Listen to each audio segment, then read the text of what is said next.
नमस्कार दोस्तों, अभी देश में कोरोना वायरस का संकट पूरी तरह से खत्म नहीं हुआ है, लेकिन कोरोना के बढ़ते केसेस के बीच में अब लोगों ने एक सरल जीवन को जीना शुरू कर दिया है।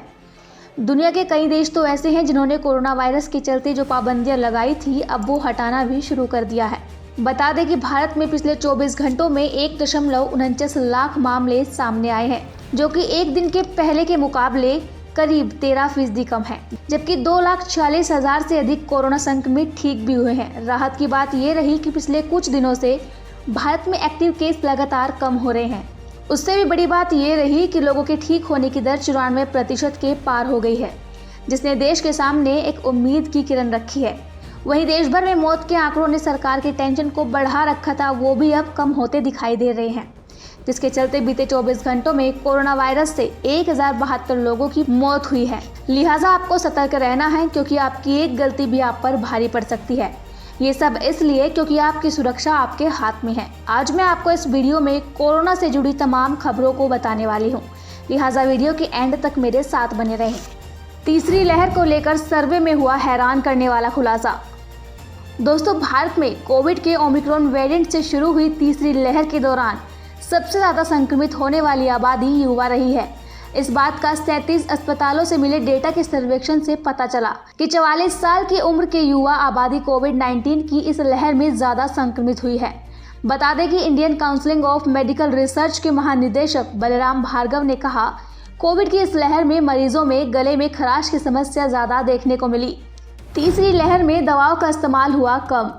दोस्तों, भार्गव ने यह भी बताया कि 1520 अस्पतालों में भर्ती मरीजों का विश्लेषण किया गया और इस तीसरी लहर के दौरान उनकी औसत आयु 44 वर्ष थी। उन्होंने कहा, हमने यह भी पाया कि इस लहर के दौरान दवाओं का इस्तेमाल काफ़ी कम किया गया है। किडनी का फेल होना, सांस संबंधी बीमारी और अन्य बीमारियों के संबंध में कम जटिलताएं देखने को मिली। भार्गव ने कहा कि आंकड़ों के विश्लेषण के आधार पर वैक्सीनेशन वाले लोगों में मृत्यु दर 10% और बिना वैक्सीनेशन वाले लोगों में 22% थी। एक्सपर्ट ने किया हैरान करने वाला दावा। दोस्तों, क्या कुछ वक्त से आपको भी तारीख, नंबर और रोज़मर्रा के काम याद रखने में परेशानी हो रही है? अगर आपका जवाब हाँ है तो आप अकेले नहीं हैं। पिछले 2 सालों में कोरोना महामारी ने हम सभी की याददाश्त को कमज़ोर बना दिया है।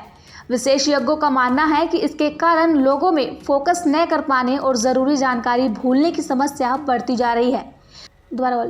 दोस्तों, ब्रिटेन की यूनिवर्सिटी ऑफ कैंट में साइकोलॉजी के सीनियर लेक्चरर आमिर हुमायूं जावादी ने कहा, इंसानों को परिस्थितियों में ढलने की आदत होती है। चूंकि पहले 2 साल से लोगों ने जीवन में ज़्यादा कुछ प्लान नहीं किया, उन्हें अब ये चीज़ें न करने की आदत हो गई है। लोग इस तरह का जीवन जीना सीख गए हैं। इससे उनकी याददाश्त और ध्यान लगाने की क्षमता पर नकारात्मक असर पड़ा है। क्या कोरोना महामारी ने मेमोरी को बनाया स्लो? दोस्तों, यूनिवर्सिटी ऑफ कैलिफोर्निया में न्यूरोबायोलॉजी प्रोफेसर माइकल यास्सा के अनुसार मेमोरी का मतलब केवल एक फ़ोटो खींचकर उसे याद रखना नहीं होता है। मेमोरी एक पल को जीने से बनती है। कोरोना महामारी के दौरान लोगों के लिए मेमोरी बनाना बहुत कठिन हो गया, लेकिन उनके जीवन में ऐसा कुछ खास होता ही नहीं जिसे वो याद रख सके। इसीलिए उन्हें कुछ याद न रखने की आदत हो गई। दोस्तों, जिन लोगों को कोरोना संक्रमण नहीं हुआ, उनमें हर दिन एक समान होने, लोगों से न मिलने और एक्सरसाइज की कमी के कारण ब्रेन फॉग होना शुरू हो गया।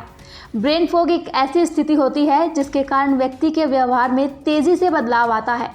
ऐसे लोगों में हमेशा थकान, चिड़चिड़ापन, डिप्रेशन, सिर दर्द, किसी काम में मन न लगना, नींद न आना और छोटी छोटी बातें भूल जाने जैसी परेशानियां देखने को मिलती है।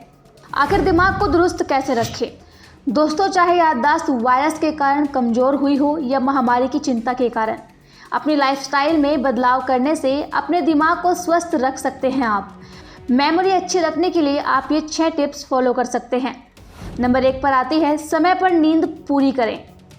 नंबर 2, रोजाना कम से कम 20 मिनट एक्सरसाइज करें। नंबर 3, पोषण से भरपूर डाइट लें। नंबर 4, लोगों से बातचीत करें। नंबर 5, हर दिन कुछ नया सीखने की कोशिश करें। दोस्तों, विशेषज्ञों के अनुसार दिमाग को किसी न किसी एक्टिविटी में व्यस्त रखना ज़रूरी होता है। आप दिमाग की जितनी एक्सरसाइज करेंगे, आपकी मेमोरी उतनी ही मजबूत होगी। इसके अलावा अगर ब्रेन फॉग का अनुभव कर रहे हैं तो शराब पीने से बचें।